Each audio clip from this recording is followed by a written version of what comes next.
सुस्वागतम विद्यार्थी मित्र. इयत्ता 12वी भूगोल आपण अभ्यासतोय. यामधील असणारं पहिली जी 3 प्रकरणं आहेत ती पूर्ण झालेली आहेत. त्या 3 प्रकरणांची नावं सांगतोय. लोकसंख्या भाग 1, लोकसंख्या भाग 2 आणि तिसरं आहे मानवी वस्ती आणि भूमी उपयोजन. अशा पद्धतीनं आत्तापर्यंत आपण 3 प्रकरणं पूर्ण झालेली आहेत आणि त्याचा चांगल्या सविस्तरपणे अभ्यास केलेला आहे.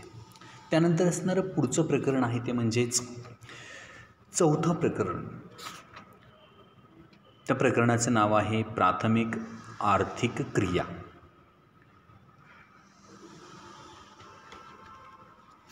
या असणाऱ्या प्रकरणाला आपल्याला सुरुवात करायची. आता सर्वसाधारणतः जर पाहिलं तर मानव आपल्या उपजीविका भागविण्यासाठी वेगवेगळ्या प्रकारचे व्यवसाय करतो. मग ते प्राथमिक स्वरूपाचे असतील किंवा द्वितीयक स्वरूपाचे असतील किंवा तृतीयक स्वरूपाचे असतील किंवा चतुर्थक स्वरूपाचे असतील. अशा कोणत्याही प्रकाराची तो काय करतो आहे त्या ठिकाणी स्वतःच्या उदरनिर्वाहासाठी त्याचा उपयोग करतो आहे.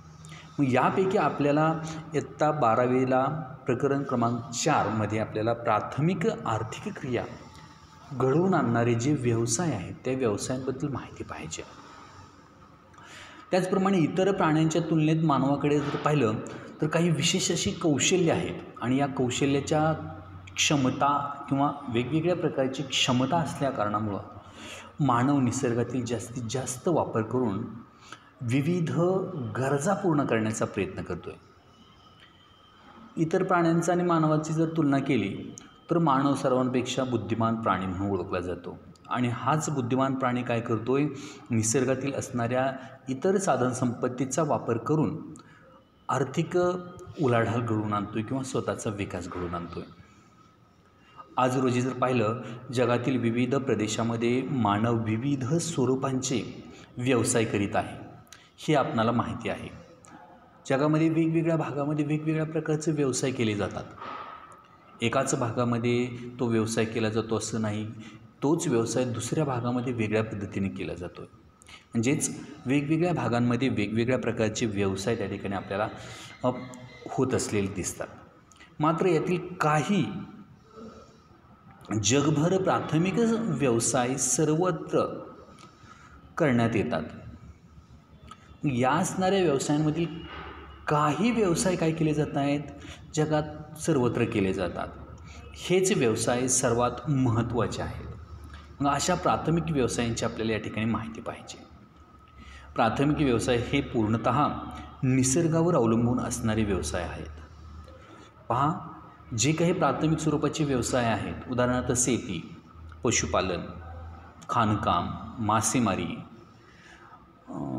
त्याचप्रमाणे यासारखे जे व्यवसाय आहेत त्याचप्रमाणे शिकार, असे वेगवेगळ्या प्रकारचे जे व्यवसाय आहेत या व्यवसायांसाठी नैसर्गिक साधनसंपत्तीचं त्या ठिकाणी आवश्यकता असलेली दिसते.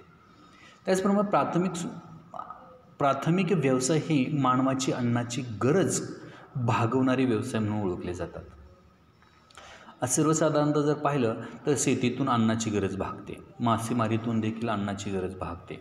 त्याचप्रमाणे पशुपालन असेल किंवा शिकार असेल अशा वेगवेगळ्या गरजांच्या माध्यमातून किंवा व्यवसायांच्या माध्यमातून मानवाची काय होते अन्नाची गरज भागते आणि म्हणूनच अशा स्वरूपाचे प्राथमिक व्यवसाय आपल्याला या ठिकाणी अभ्यासायचे आहेत. मात्र आत्ता प्राथमिक व्यवसाय हे अन्नाच्या गरजेबरोबरच इतर अनेक व्यवसायांसाठी देखील आवश्यक असणारा जो वेगवेगळा कच्चा माल आहे हा कच्चा माल निर्मिती करण्याचे एक महत्त्वाचं केंद्र बनलेलं आहे. आज जर पाहिलं तर वेगवेगळे उद्योगधंदे उभारले गेलेले आहेत आणि या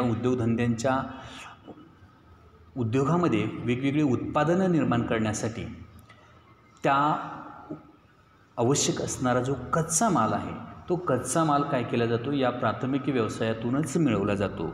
उदाहरणार्थ साखर उद्योग असेल किंवा सुती वस्त्र उद्योग असेल, या दोन्ही उद्योगांसाठी आवश्यक असणारा कच्चा माल कुठून मिळतो आहे तर शेतीतून मिळतो आहे.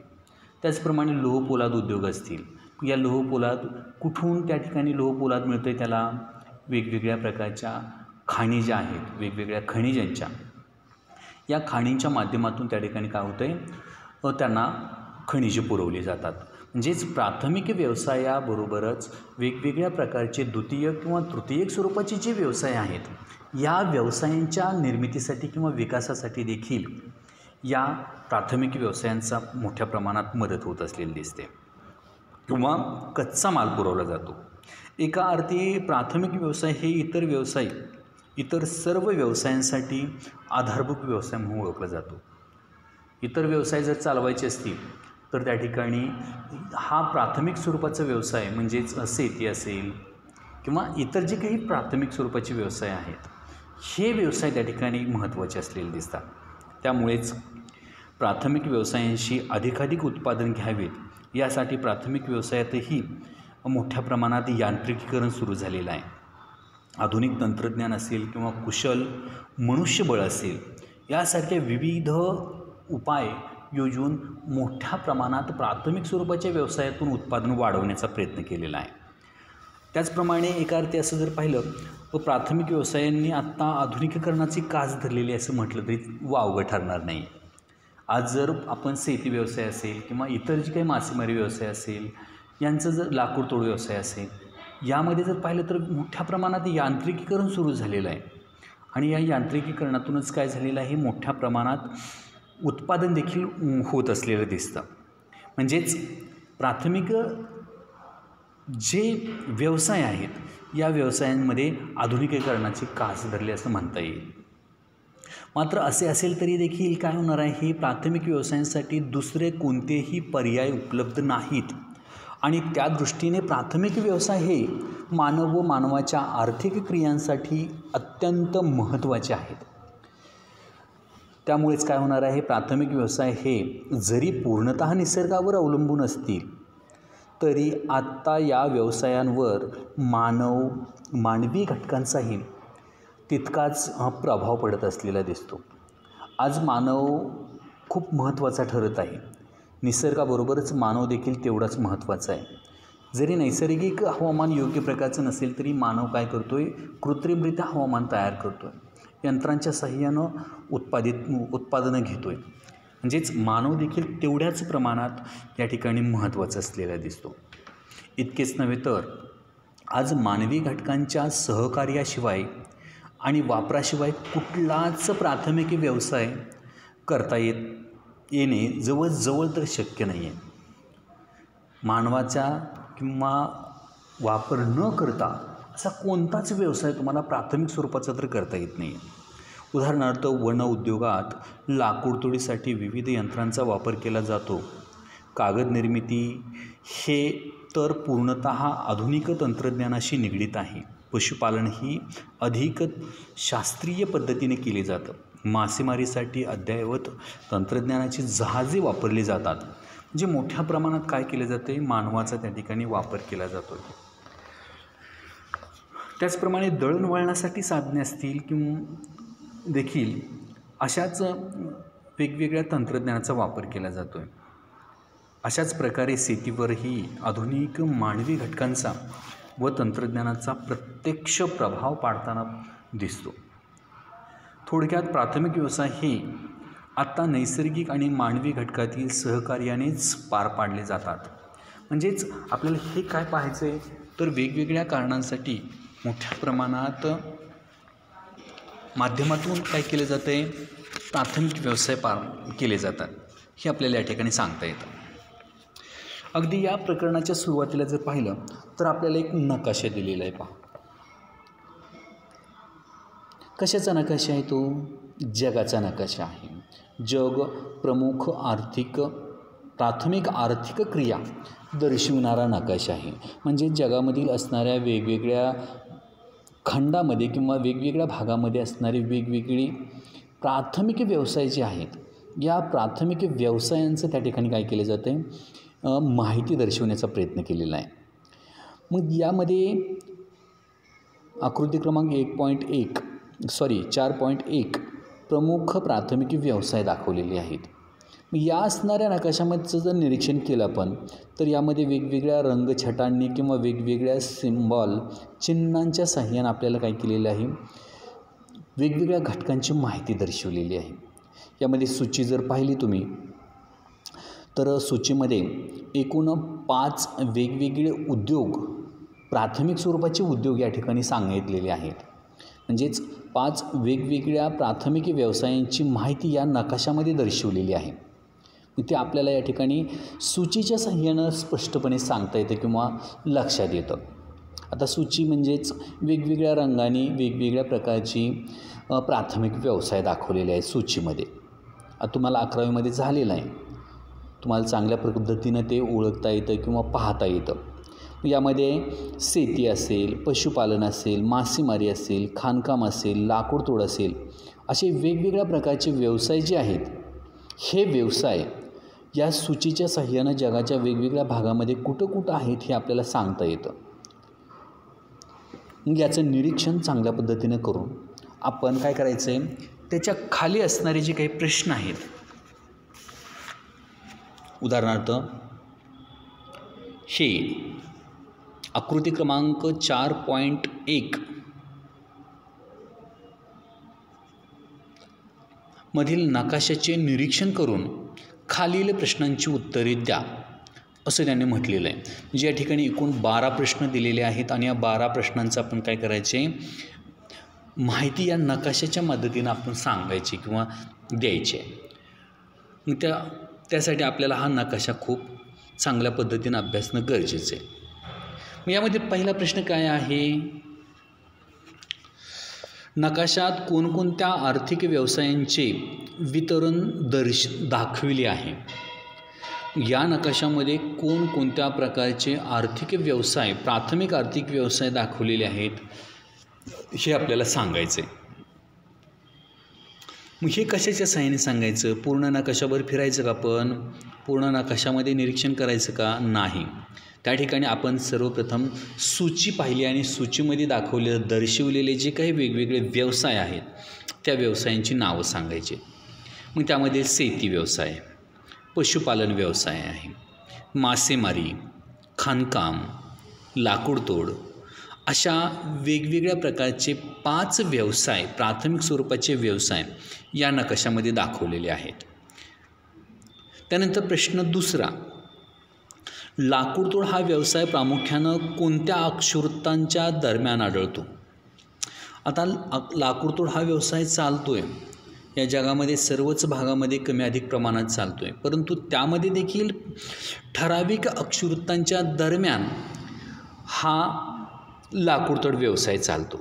मग हे लाकूडतोड व्यवसाय कुठं चालतो आहे आपल्याला हे लक्षात कशाच्या आधारे येईल, या असणाऱ्या सूचीमध्ये सर्वात शेवटी दिलेली सूची आहे लाकूडतोड आणि त्याचं दिलेले मोहर जे चिन्ह आहे, हे चिन्हाचं निरीक्षण जर केलं आपण तर जगामध्ये प्रामुख्यानं 30° ते 60° अक्षुवृत्ताच्या दरम्यान दोन्ही गोलार्धामध्ये कमी अधिक प्रमाणात हा लाकूडतोड व्यवसाय चालतो. किती, 30° ते 60° अक्षुवृत्तांच्या दरम्यान हा लाकूडतोड व्यवसाय चालतो आहे. त्यानंतर प्रश्न तिसरा, कोणत्या प्रदेशात प्राथमिक आर्थिक क्रिया आढळत नाहीत. या जगाच्या नकाशाचं जर निरीक्षण केलं तर या जगाच्या नकाशामध्ये तुमच्या निदर्शनास येईल असा काही प्रदेश आहे की त्या प्रदेशामध्ये कोणत्याही प्रकारचे प्राथमिक व्यवसाय आढळत नाहीत. आणि आढळत नाहीत त्याचं कारण काय असावं असं त्यांनी विचारलेलं आहे. मग कोणत्या भागात आढळत नाही आहेत, त्यामध्ये संपूर्ण ग्रीनलँड. तुम्हाला माहिती आहे नकाशा पूर्णतः तुमच्या लक्षात आहे किंवा पाठ आहे.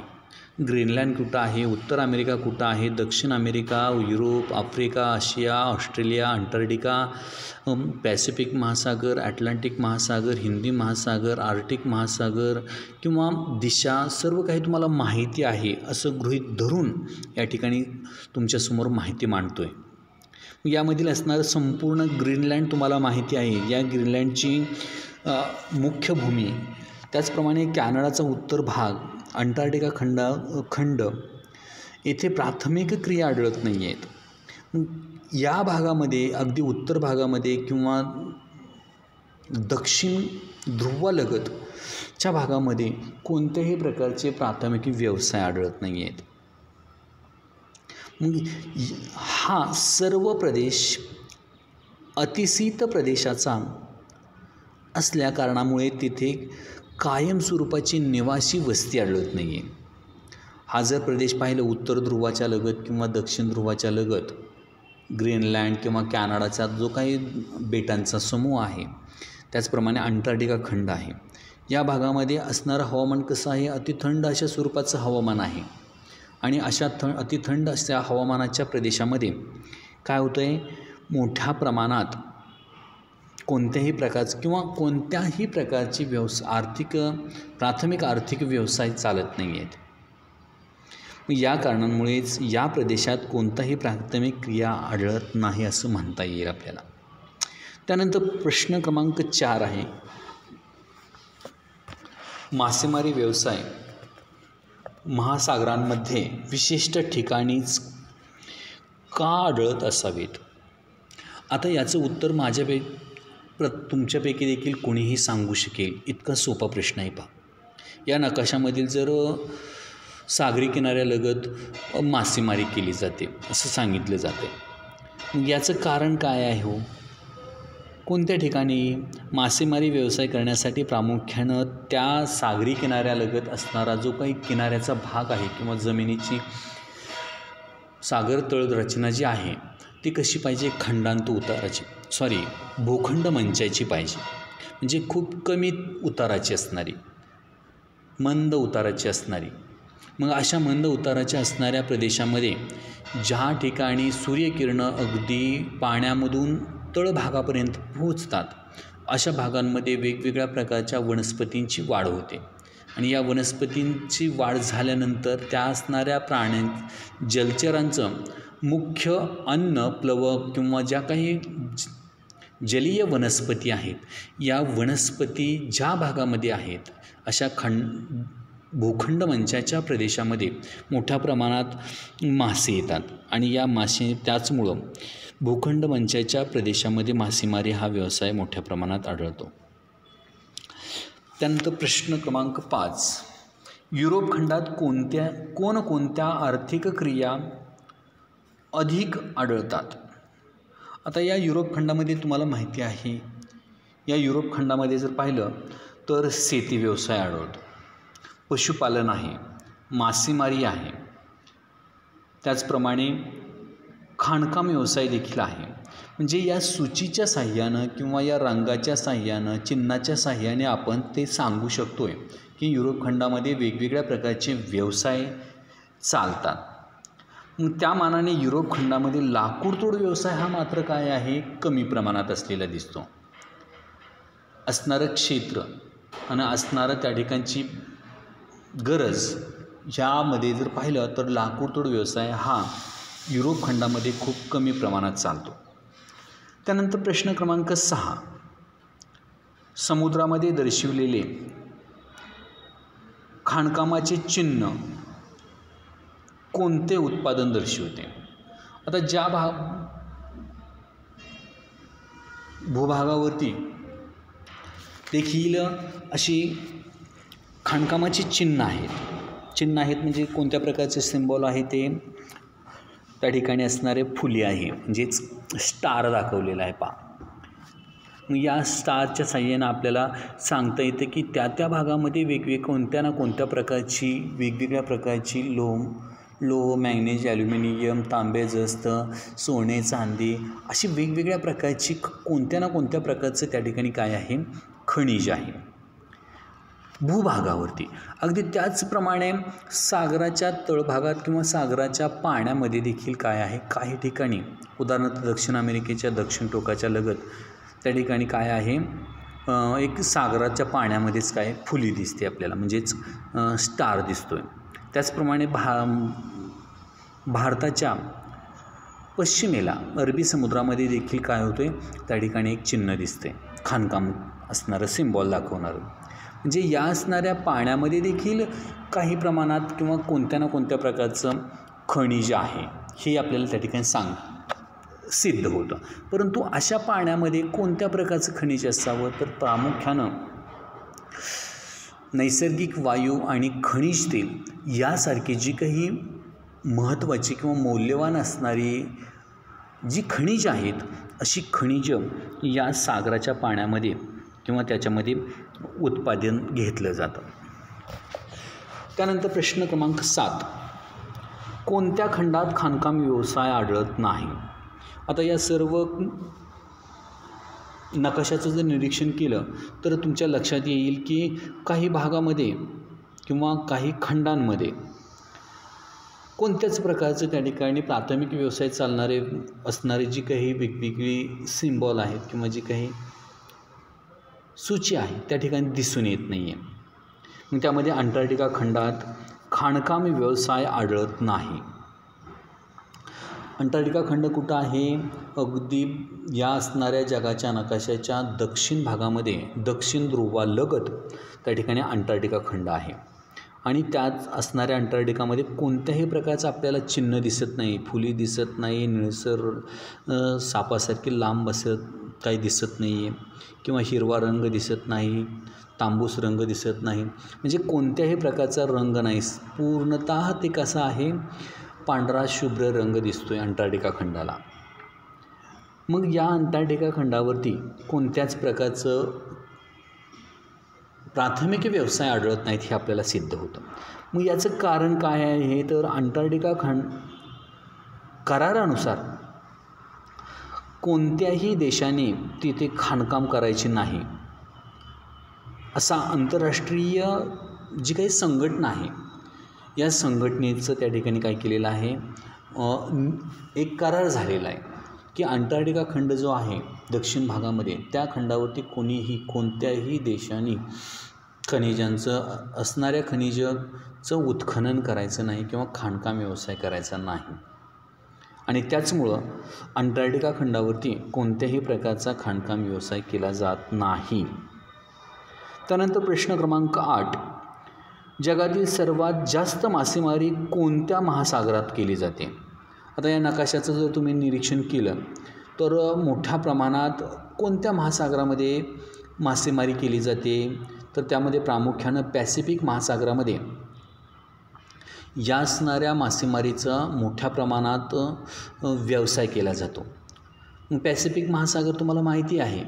या पॅसिफिक महासागरामध्ये म्हणजेच उत्तर अमेरिका आणि दक्षिण अमेरिकेचा जो पश्चिम भाग आहे, या पश्चिम भागाच्या किनाऱ्यालगत मोठ्या प्रमाणात मासेमारी केली जाते. अगदी त्याचप्रमाणे आशियाचा पूर्व भाग, मग या आशियाच्या पूर्व भागाच्या किनाऱ्यालगत असणारा जो सागरी भाग आहे, या सागरी भागामध्ये मोठ्या प्रमाणात मासेमारी हा व्यवसाय या किनाऱ्यालगत केला जातो. त्यानंतर प्रश्न क्रमांक 9, मकर वृत्ताच्या दक्षिणेकडे कोणकोणत्या प्राथमिक आर्थिक क्रिया केल्या जातात? आता मकर वृत्त म्हणजेच 0° अक्षवृत्तापासून दक्षिणेकडे असणारे जे 23.5° अक्षवृत्तावरती असणारं जे अक्षवृत्त आहे, त्या अक्षवृत्ताला आपण मकरवृत्त म्हणतो. या मकरवृत्ताच्या दक्षिणेकडे कोणकोणत्या प्राथमिक आर्थिक क्रिया केल्या जातात हे या ठिकाणी पाहायचं आहे. तुमच्या असणाऱ्या नकाशामध्ये जर तुम्ही निरीक्षण केलं तर अगदी ऑस्ट्रेलियाच्या मध्य भागातून जाणारा जी काही तुटक रेषा दिसते, ती रेषा म्हणजे 23.5° अक्षवृत्ताची असणारी रेषा आहे, त्यालाच मकरवृत्त असं म्हणतो आपण. मग या मकरवृत्ताच्या दक्षिणेकडे मासेमारी, खाणकाम, पशुपालन आणि काही प्रमाणात लाकूडतोड या प्राथमिक आर्थिक क्रिया केल्या जातात. मात्र मकरवृत्ताच्या दक्षिणेकडे शेती क्षेत्र प्रमाण खूप कमी असलेलं दिसतं. मासेमारी, खाणकाम व्यवसाय, त्याचप्रमाणे लाकूडतोड व्यवसाय, हे व्यवसाय केले जात आहेत त्या असणाऱ्या क्षेत्रातला अनुसरून, परंतु त्या असणाऱ्या प्रदेशामध्ये शेती व्यवसाय काय केला जातो आहे, खूप कमी प्रमाणात केला जातो आहे, म्हणजे त्याचं प्रमाण कमी असलेलं दिसतं. त्यानंतर प्रश्न क्रमांक 10, आग्नेय आशियातील बेटांच्या समूहावर कोणत्या आर्थिक क्रिया केल्या जातात? आता यासाठी आपल्याला आग्नेय आशिया म्हणजे काय हे समजलं पाहिजे किंवा ते भाग लक्षात आला पाहिजे. मग त्यामधील असणारा ऑस्ट्रेलियाच्या वरच्या भागामध्ये जी काही तुटक स्वरूपाची जी काही बेटांचा जो समूह आहे, या समूहाच्या भागामध्ये खाणकाम, लाकूडतोड यासारखे व्यवसाय मोठ्या प्रमाणात केले जातात. त्याचप्रमाणे शेती व्यवसायही या भागामध्ये आढळतो. म्हणजेच आग्नेय आशिया, जो मलेशिया द्वीपसमूह असेल किंवा इंडोनेशिया द्वीपसमूह असेल किंवा न्यू गिनी, पपुआ यासारखीची द्वीपसमूह आहेत, या द्वीपसमूहाच्या भागामध्ये काय केले जाते, शेती व्यवसाय देखील केला जातो आहे, खाणकाम देखील केलं जातं आहे, लाकूडतोड व्यवसाय देखील केला जातो आहे. म्हणजेच काही ठराविक व्यवसाय त्या ठिकाणी देखील केले जात आहेत. त्यानंतर प्रश्न क्रमांक 11, चारही गोलार्धाचा विचार करता कोणत्या गोलार्धात शेती व्यवसाय कमी आढळतो? पहा, 4 गोलार्ध म्हणजे उत्तर गोलार्ध आणि दक्षिण गोलार्ध, म्हणजेच विषुववृत्तामुळे झालेलं उत्तर गोलार्ध आणि दक्षिण गोलार्ध. त्याचप्रमाणे 0° रेखावृत्तामुळे निर्माण झालेलं देखील पूर्व गोलार्ध आणि पश्चिम गोलार्ध. असे जर आपण उभे आणि आडवे जर मध्य काढले आणि या मध्यातून किंवा अक्षवृत्ताच्या साहाय्यानं किंवा रेखावृत्ताच्या साहाय्यानं जर पाहिलं तर 4 काय होतात, गोलार्ध निर्माण होतात. आणि त्यापैकी कोणत्या गोलार्धात शेती व्यवसाय कमी आढळतो? त्यामधील असणारा जो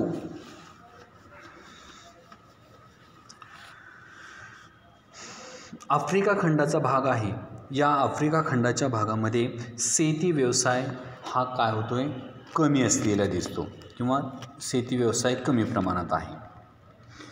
त्याचप्रमाणे शेवटचा असणारा प्रश्न म्हणजे 12वा प्रश्न काय आहे, कोणता आहे? शेती क्षेत्राचा अक्षवृत्तीय विस्तार आणि हवामान यांबद्दल टिप लिहा असं सांगितलेलं आहे. म्हणजे शेती व्यवसाय जर करायचा असेल तर अक्षवृत्तानुसार त्याचा विस्तार सांगायचा आहे. त्याचप्रमाणे हवामानाबद्दल याबद्दल काय करायची, टीप सांगायची, लिहायची आपल्याला. याचं उत्तर आपल्याला असं सांगता येईल, अक्षवृत्तीय क्षेत्राचा विचार करता 30° ते 60° अक्षवृत्ताच्या दरम्यान किंवा असणाऱ्या प्रदेशामध्ये शेती क्षेत्राचा चांगला विकास झालेला दिसतो किंवा झालेला आहे. किती? 30° ते 60° अक्षवृत्ताच्या दरम्यान त्या ठिकाणी कोणत्या शेती व्यवसायाचा विकास झालेला आहे. मात्र आशिया खंडातील मासेमारी हवामानाचा प्रदेश मोसमी हवामानाचा प्रदेश हा त्याला अपवाद आहे. कारण या मोसमी हवामानाचा प्रदेश जर कुठं आहे, प्रामुख्यानं विषुववृत्त ते 30° अक्षवृत्ताच्या दरम्यान आहे. आणि या ठिकाणी सुरुवातीला काय म्हटलेलं आहे, 30° ते 60° अक्षवृत्ताच्या दरम्यान शेती व्यवसाय केला जातो. परंतु या ठिकाणी मोसमी हवामानाचा प्रदेश फक्त वगळता त्या भागाचा प्रदेश कुठं आला, मोसमी हवामान म्हणजेच आग्नेय आशियातील असणारे देश किंवा भारताचा दक्षिण भाग प्रदेशात विषुववृत्ताचा म्हणजेच विषुववृत्त ते 30° अक्षवृत्त यांच्या दरम्यान असणाऱ्या उष्णकटिबंधीय कालखंडात असूनही येथे शेती व्यवसाय विशेषतः सखोल शेती व्यवसाय चांगल्या प्रमाणात विकसित झाला आहे. म्हणजेच काही ठराविक भागामध्येच शेती व्यवसाय झालेला आहे, काही अपवादात्मक प्रदेशामध्ये देखील शेती व्यवसाय विकसित झालेला आपल्याला आढळतो.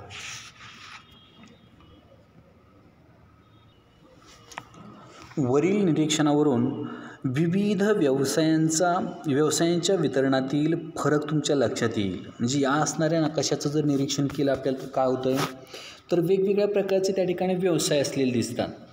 मग या व्यवसायांमध्ये पशुपालन असेल, शेती असेल, मासेमारी, लाकूडतोड, खाणकाम, शिकार, कंदमुळे, फळे गोळा करणे किंवा असे वेगवेगळ्या प्रकारचे प्राथमिक स्वरूपाचे किंवा आर्थिक स्वरूपाचे काय आहेत व्यवसाय केलेले दिसतात किंवा आढळतात.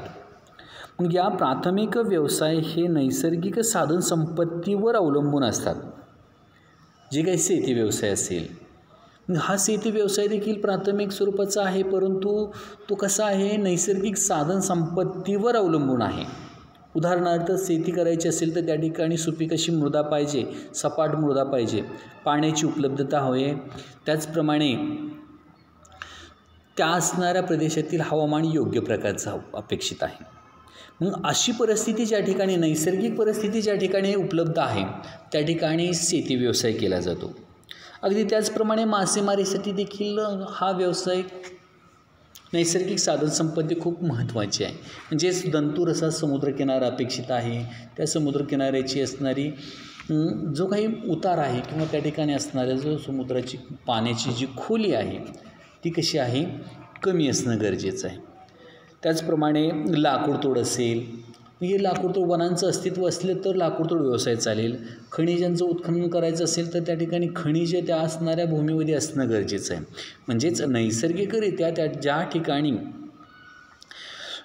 खनिज किंवा साधनसंपत्ती उपलब्ध आहे अशा प्रदेशामध्ये या वेगवेगळ्या प्राथमिक व्यवसायांची त्या ठिकाणी सुरुवात केलेली आहे किंवा होत असलेली दिसते.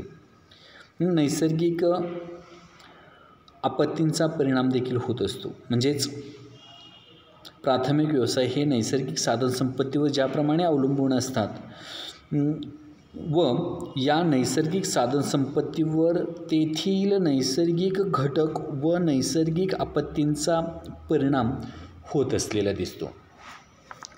मग या असणाऱ्या जी काही वाढत्या स्वरूपाची असणारी लोकसंख्या आणि या लोकसंख्येची जे काही वेगवेगळ्या प्रकारच्या मागण्या आहेत, या मागण्या पूर्ण करता याव्यात यासाठी मनुष्यबळाला त्या ठिकाणी यंत्राची मदत मिळावी आणि इत्यादीसाठी प्राथमिक आर्थिक व्यवसायातील यांत्रिकीकरण झालेलं आपल्याला दिसतं. म्हणजेच काय झालेलं आहे, मनुष्यबळाबरोबरच यंत्राची देखील मोठ्या प्रमाणात मदत झालेली आहे, हे आपल्याला या ठिकाणी सांगता येतं. मग या असणाऱ्या प्राथमिक स्वरूपाचे व्यवसाय जे आहेत, पशुपालन असेल, शेती असेल, मासेमारी, लाकूडतोड, खाणकाम, शिकार, या असे वेगवेगळ्या प्रकारचे जे व्यवसाय आहेत, या व्यवसायांची प्राथमिक स्वरूपाच्या व्यवसायांची आपल्याला माहिती पाहिजे. मग त्यामधील असणारा पहिला जो व्यवसाय आहे तो म्हणजे शिकार.